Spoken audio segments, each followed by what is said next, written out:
कहानी है रामपुर गांव की, जहां के मर्द महिलाओं को हमेशा नीचा दिखाने की कोशिश में रहते। अरे अभी तक खाना नहीं आया, क्या मुझे एक और शादी करने की जरूरत है? नहीं जी नहीं, ऐसा मत करना, वरना मैं कहाँ जाऊंगी। खाना लेकर मैं अभी आई जी। गांव की पंचायत में भी फैसले हमेशा औरतों के खिलाफ ही रहते।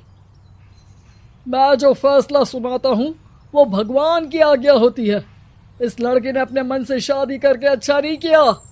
लड़के को घर भेज दो और इसकी शादी इसकी जाति की किसी लड़के से करवा दो, लेकिन ये लड़की, इसे तो गांव के बाहर निकाल दो। नहीं नहीं जमींदार साहब, ये क्या बोल रहे हैं? ऐसा नहीं हो सकता। मेरी बेटी मासूम है, इसे अच्छे बुरे की समझ नहीं है। अरे कहाँ जाएगी ये बेचारी? कहाँ जाएगी? इतनी चिंता है तो पूरे परिवार का गांव निकाला कर देते हैं।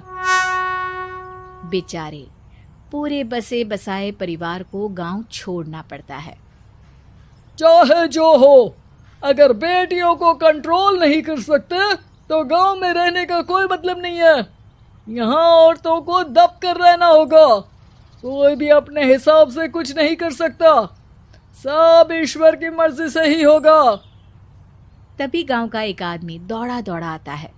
सरपंच साहब, जमींदार साहब, वो कालिया है ना, उसकी बेटी पढ़ने के लिए शहर जा रही है। अच्छा, ये कब हो गया? और कालिया की हिम्मत कैसे हो गई ऐसा करने की? लेकर आओ उसे और उसकी बेटी को। बस फिर क्या था, हाजिर हो जाते हैं कालिया और उसकी बेटी सरपंच के सामने। अरे कालिया, ये क्या सुनने में आ रहा है? बेटी को इंजीनियर बना रहा है तू? और ये बता, गांव में तो स्कूल नहीं है, फिर कहां से इतनी क्लास पास कर गई तेरी बेटी? राधा, जो कि कालिया की बेटी है, उसे लगता है कि सरपंच उसकी तारीफ कर रहे हैं। सरपंच जी, मैंने ऑनलाइन पढ़ाई की है, डिस्टेंस लर्निंग से। सभी में मैंने अच्छे नंबर पाए हैं, जिसे देखते हुए शहर की इंजीनियरिंग कॉलेज में मुझे स्कॉलरशिप मिली है। वाह जी वाह, क्या होती है ये? पहले तो ये बताओ, फिर आगे की बात करते हैं। पूरा गांव राधा की बात सुन रहा था और राधा बोलती जा रही थी।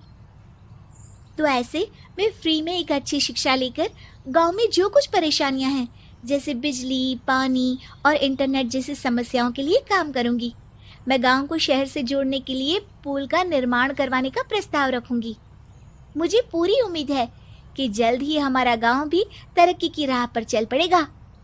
राधा की बात सुनकर सारे गांव वाले ताली बजाने लगते हैं। सरपंच को समझ नहीं आता कि वो क्या करे। चुप रह नादान लड़की, गांव के खिलाफ जाने के लिए तुझे गांव से बेदखल कर दिया जाएगा, वो भी पूरे परिवार के साथ। और हाँ, अगर ठीक से गांव में रहना चाहती है तो ये पढ़ाई लिखाई छोड़ दे। हम तेरे लिए गांव का कोई होनहार लड़का देखेंगे। तभी गांव का एक आदमी बोल पड़ता है। अरे नहीं नहीं सरपंच जी, राधा बिटिया जो बता रही है, अगर वैसा हो जाए तो हम लोगों को पैसा कमाने के लिए बाहर नहीं जाना पड़ेगा। हाँ जी, और ना ही कोसों दूर पानी के लिए भटकना पड़ेगा। हमारे बच्चे भी अच्छी पढ़ाई कर सकेंगे और आगे बढ़ेंगे, ना कि हमारी तरह खेती करते बैठेंगे। क्यों गांव वालों, राधा बिटिया का साथ देना चाहिए ना। सरपंच देखता है कि गांव राधा के साथ है तो वो चुप हो जाता है। वो घर आकर अपने सलाहकार से बात करता है, जो बहुत ही चालाक किस्म का इंसान होता है। अरे सरपंच साहब, आपको बहुत ही होशियारी से काम लेना पड़ेगा। एक बार गांव तरक्की कर गया, यहाँ के बालक पढ़ लिए तो कोई ना पूछेगा आपको। और फिर ये जो बेटा और बेटी है ना आपके, इनको भी आम लोगों की तरह ही जीवन जीना होगा। हाँ, लेकिन करे तो क्या करे? वो ना आप मुझ पर छोड़ दीजिए, बस मैं जैसा बोलूं करते जाइए। अगले रोज सुबह जब गांव वाले सोकर उठते हैं तो राधा के घर के बाहर और साथ ही वो लोग जिन्होंने राधा का सपोर्ट किया था, उनके घर के आगे लाल रंग से कल आऊंगी लिखा होता है। कल आऊंगी, यह क्या होता है? अरे यह तो खून से लिखा है, लगता है कोई भूत प्रेत या चुड़ैल का साया है। चलो सरपंच जी के पास चलते हैं। सभी सरपंच के पास जाकर उसे सारी बात बताते हैं। अरे ये तो बड़ी मुश्किल की बात है। चलो मैं एक बाबा को जानता हूँ, उन्हें बुला लेता हूँ। सरपंच बाबा को लेकर गांव के घर के बाहर जाता है। ओहो, तो ये वो चुड़ैल है जो उन लोगों को निशाना बनाते हैं जो गांव को बदलने का सपना देखते हैं। वो गांव को ऐसे ही संपन्न देखना चाहती है। वो नहीं चाहती कि कोई बाहरी यहाँ का कायाकल्प करे। क्या तुम लोगों में से किसी ने गांव को बदलने की सोच रखी है? तभी राधा की माँ रोते रोते आती है। मेरी राधा घर से गायब हो गई है। अरे कोई तो बचाओ, मेरी बच्ची कहाँ गई?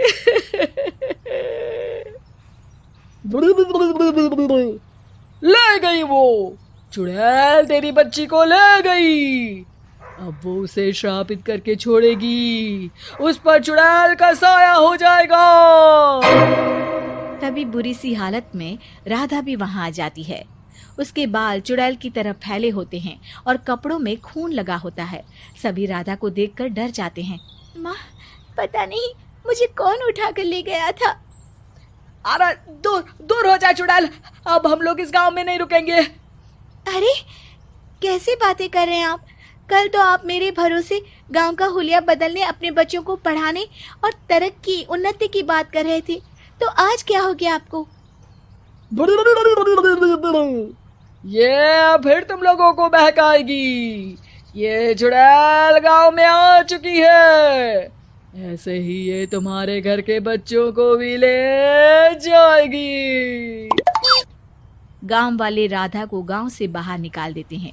उसके माँ बाप रोते रहते हैं, लेकिन गांव वाले नहीं मानते। मैं भी अपनी बहन के साथ गांव के बाहर रहूंगा, लेकिन वो पढ़ाई नहीं छोड़ेगी।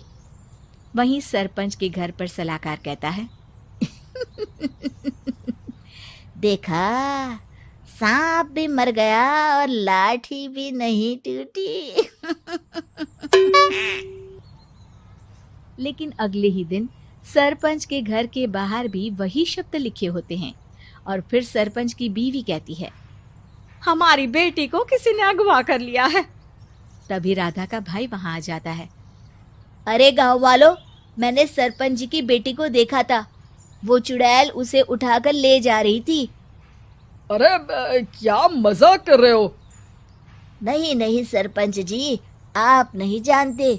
वो चुड़ैल अब आपकी बेटी में आ जाएगी, जैसे राधा के अंदर आ गई थी। तभी सरपंच की बेटी वैसी ही हालत में वहां आती है जैसे राधा आई थी। पापा, पता नहीं कैसे मैं गायब हो गई थी। चुड़ैल, इसके अंदर भी चुड़ैल का साया है, मारो इसे। अरे नहीं नहीं, इसे भी राधा के पास गांव के बाहर ही भेज दो। अरे चुप रहो, मेरी बेटी कहीं नहीं जाएगी और चुड़ैल वुड़ैल कुछ नहीं होता है। अरे कैसे बात कर रहे हो सरपंच जी? आप तो बोल रहे थे कि आपका फैसला भगवान का ज्ञान होता है, तो अपने पर बात आई तो अब आप ऐसे बोल रहे हैं।